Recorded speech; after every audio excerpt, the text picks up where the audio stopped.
Halo guys, di sini aku akan menjelaskan mengenai bradiaritmia dan khususnya di sini aku akan menjelaskan mengenai AV block. Jadi definisi dari AV block ini, dia itu merupakan suatu gangguan dalam transmisi impuls dari atrium ke ventrikel. Jadi terjadi adanya blok pada nodus AV. Hal ini dapat disebabkan karena gangguan anatomis ataupun fungsional dalam sistem konduksi jantung. Jadi normalnya itu kita bisa melihat dari interval PR. Jadi normalnya interval PR itu hanya 120 hingga 200 milidetik atau 0,12 hingga 0,2 second untuk pengisian aliran darah dari atrium ke ventrikel.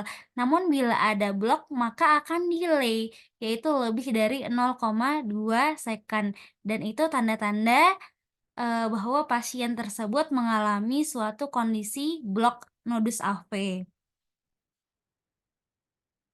Jadi normalnya itu SA node ini akan mengantarkan impuls ke AV node, kemudian dilanjutkan ke bundle of His dan ke serabut Purkinje. Jadi kalau misalnya ada blok di daerah ini, maka biasanya impulsnya akan melambat atau heart rate-nya akan melambat dan terlihat dari gambaran EKG-nya.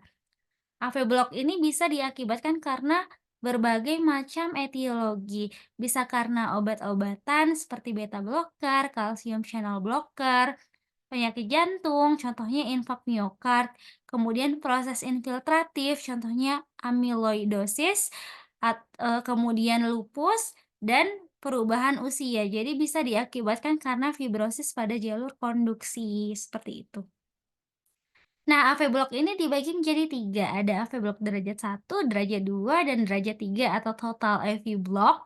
Kemudian yang derajat 2 ini akan dibagi menjadi 2, yaitu AV block derajat 2 Morbid 1 dan AV block derajat 2 Morbid 2, begitu.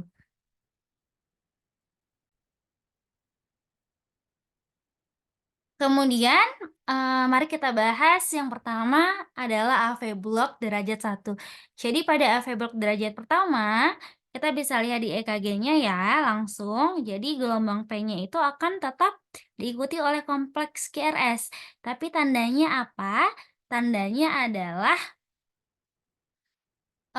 interval PR-nya itu memanjang, tapi tanpa ada detak yang terputus maka dari itu kita bisa lihat bahwa tidak ada gelombang yang hilang.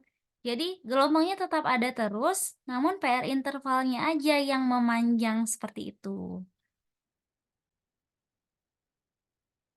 Kemudian yang kedua yaitu ada AV block derajat 2 Morbid 1. Jadi kalau derajat 2 Morbid 1 ini kita bisa lihat adanya gelombang P yang konsisten dan perpanjangan interval PR secara bertahap, begitu ya. Jadi, awalnya misalnya, lebih dari 0,20, nanti ke 0,24, ke 0,28, ke 0,30, kemudian ada beats yang hilang. Jadi intervalnya itu makin lama makin panjang, kita bisa lihat ya di sini. Makin lama intervalnya itu makin panjang. Dan kemudian ada gelombang yang hilang. Jadi diikuti oleh kejadian periode gelombang P tunggal yang tidak diikuti oleh kompleks QRS gitu ya.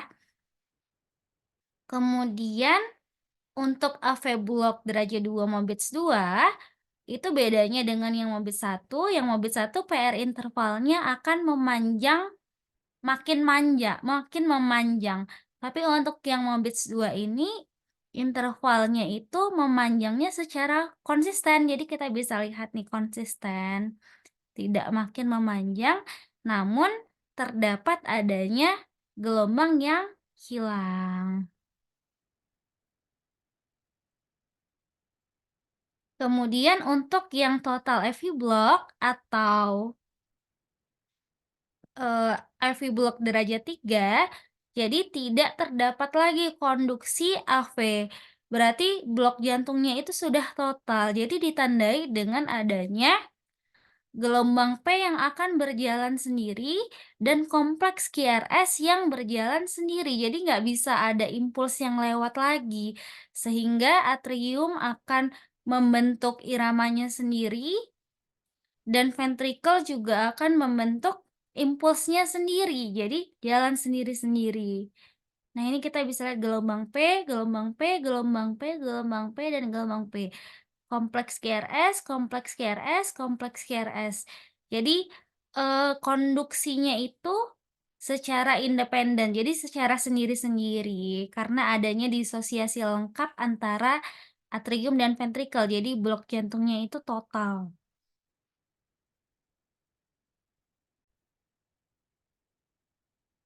Kemudian kita akan membahas tentang tata laksananya. Jadi tata laksananya itu sama ya, jadi kita melihat kondisi pasien dulu, kemudian kita melihat heart rate-nya, apakah di bawah 50 kali per menit atau enggak. Kalau misalnya dia di bawah 50 kali per menit, berarti kan masuk ke dalam bradiaritmia.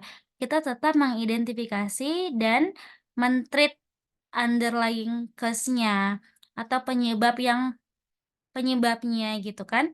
Lalu kemudian kita harus, eee, melihat pasien apakah pernafasannya itu paten dan kemudian kita maintain airway-nya. Kemudian kita memberikan oksigen kalau misalnya pasiennya itu hipoksemia dan kita melakukan monitor kardiak dan mengidentifikasi iramanya. Kemudian juga kita, memonitor tekanan darahnya dan oksimetrinya, kemudian kita memasang IV akses dan melakukan EKG 12 lead kalau misalnya tersedia ya. Tapi EKG 12 lead ini tidak boleh, dilakukan hingga menunda terapinya, seperti itu.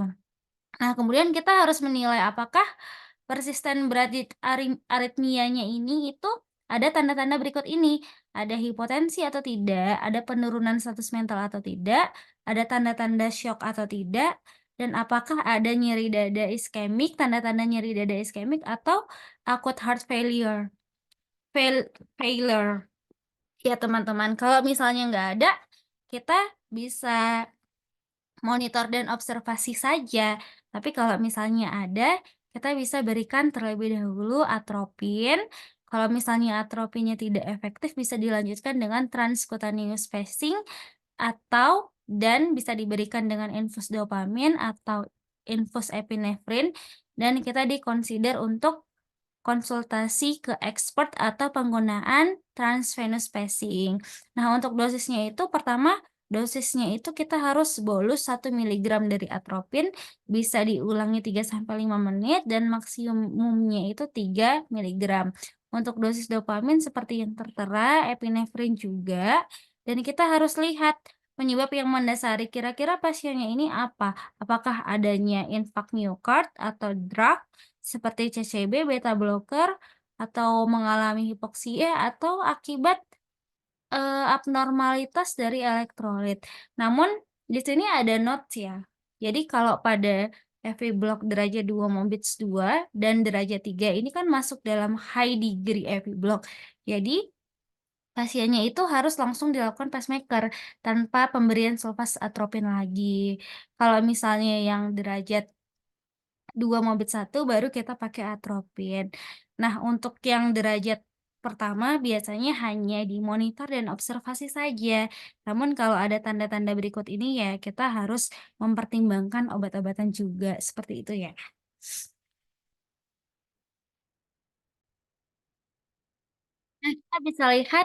Nah, kita bisa lihat dari contoh soal berikut ini.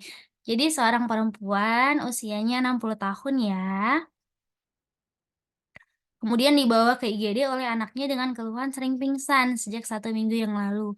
Keluhannya itu disertai badan lemas, pusing, keringat dingin. Tanda vital sekarang tekanan darahnya itu 100/65, HR-nya 53 kali per menit, RR-nya 22 kali per menit, dan suhunya itu 36,4. Pada pemeriksaan EKG ditemukan hasil sebagai berikut. Nah, kita lihat. Di sini EKG-nya ada gelombang yang hilang, berarti masuk ke dalam FI Block derajat 2. Kita bedakan lagi apakah dia Mombits 1 atau Mombits 2. Nah, kita lihat PR intervalnya. Di sini PR intervalnya sama ya. Berarti dia masuk ke AV Block derajat 2 Mombits 2. Begitu ya, teman-teman.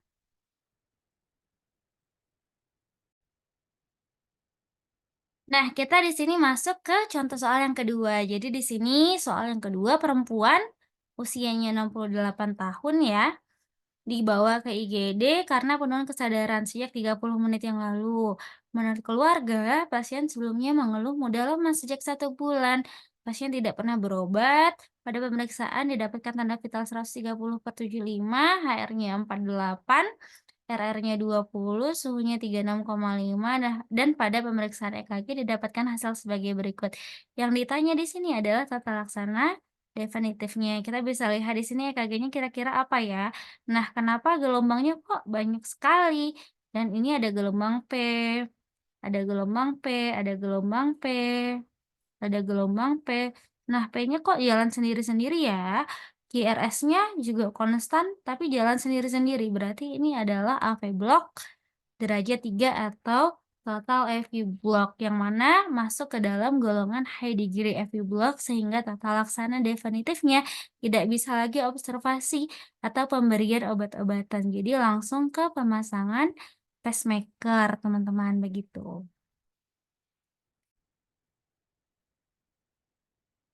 Baik teman-teman, jadi sekian. Apabila ada yang mau ditanyakan bisa tulis di kolom komentar ya guys. Oke, terima kasih.